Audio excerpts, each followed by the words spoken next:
wasiirka wasaaradda madaxtooyada Somaliland Xilsi Cali Xaaji Xasan oo ay wehelinayaan maareeyaha wadooyinka Jamhuuriyadda Somaliland iyo mas'uuliyiin kale ayaa maanta kormeer ku soo maray dhismaha wadada isku xidhaysa caasimadda Somaliland ee Hargeysa iyo magaalada Berbera oo hadda maraysa magaalada Xamaas ee duleedka magaalada Berbera waxaana uu wafdigani indhayn ku soo sameeyay qaybihii hore ee wadada iyo halka ay maanta marayso iyagoona ku amaanay shirkadda Amal waxqabadyada ay dalka u hayso oo iyagu gacanta ku haysta dhismaha wadadani hadal uu kormeerka kadib wasiirka madaxtooyada Somaliland Xilsi Cali Xaaji Xasan uu ka soo jeediyay halka ay ka socoto dhismaha wadadu ayaa waxa uu si weyn ugu mahadnaqay gaadiidleyda waaweyn oo iyagu dhismaha wadada ku deeqay qaaraan ay kaga qayb qaadanayaan wadadaasi sidoo kalena waxa uu wasiirku sheegay inay dhawaan dalka soo gaari doonaan qalabkii loogu talagalay in lagu dhisi doono wadada Erigaabo waxa sidoo kale noo soo socda oo aan weegan rajaynayna insha Allah ta'ala waqti budda sugaynay weegana rajaynay inuu soo galo qalabkii wadada Erigaabo qaar badan baa laga yaabaa dadka inta samaha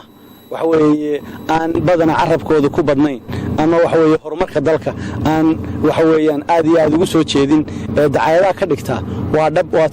tan bashalay waa tii nalalahaa waxba samayn maayaan wanaga Berbera marinayna ta Erigaabana waxaad arki doontaa insha Allah ta'ala iyadoo samaysan hadday tahay dhaqaalaheedii uu soo ururay waa secure oo meel buu ku xidhan yahay qofna shilin kama saarin dadka yiraahda dhaqaala la isticmaalaya dhaqaala caynkan gudiga oo wada saxda mooyaane oo saddex ku saxan mooyaan qofna kama saari karo ilaa haddana shilin laga soo saaray mid lagu shubo mooyaane akoonada kuma jiro wuxuu ahaa go'aankii gudigu saxday inayna waxba ka saarin ilaa lacagtu soo wada dhacdo lacagta aanu helay waxna waa ballanqaad waxna waa wax la soo gaaray oo gacanteeda soo gaaray wixii na soo gaaray ama ka yimaado dawladda ama ka yimaado qurba ama ka yimaado muwaadiniinta gudaha joogta ama ka yimaado dadka kala duwan ee muxsiniinta waxaanu soo bandhigaynaa insha Allah ta'ala wiiga soo socda biidnillaahi ta'ala marka qalabkuna soo gaaro ayaanu iyagii qalabkii soo bandhigi doonaa aan aad iyo aad ugu mahad celinaya oo halkan jecelayna mar iyo lababa uga mahad celiyo gaadiidleyda waaweyn oo noo keentay dhaqaale ay iska soo ururiyeen oo muujiyay muwaadiniin inay yihiin dalkooda jecel oo wixii la saaray waxaan ahayn oo kala soo ururiyay si wadada ay u galiyaan waxa weeye aad iyo aad baan uga mahad celinayna dhammaan inta samaha jecel inta ku garab taagan dawladda iyo qaranka dhismaha iyo horumarka ku garab taagan waxaan idin ballan qaadaynaa insha Allah ta'ala inaanu tusino wax dhaxalgala inaanu tusino waxa iyaguna sidoo kale halkaasi ka hadlay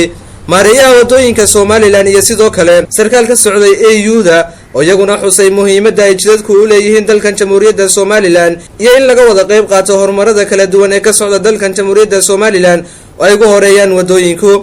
maal wasiir waxaynu joognaa hadeer wax weeyaan qaybtii u dambeysay 2 kiiloomitir shirkadda Amal ay ka shaqeynaysay qaybihii ugu dambeeyay wana aragtaa kullay tayada iyo maxaan ku raacdaa sharafta iyo wanaaga ka muuqda insha Allah kullay muxuu ahaa shaqadaasi wanaageeduna wadankeennii u timid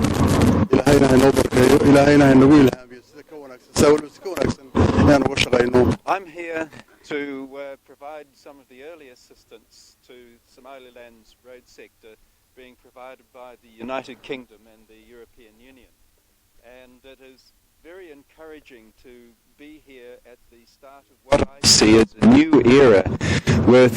a lot of resources being put into roads. Khalid Hassan Noor, Television Kamada Habanani Bulsha TV,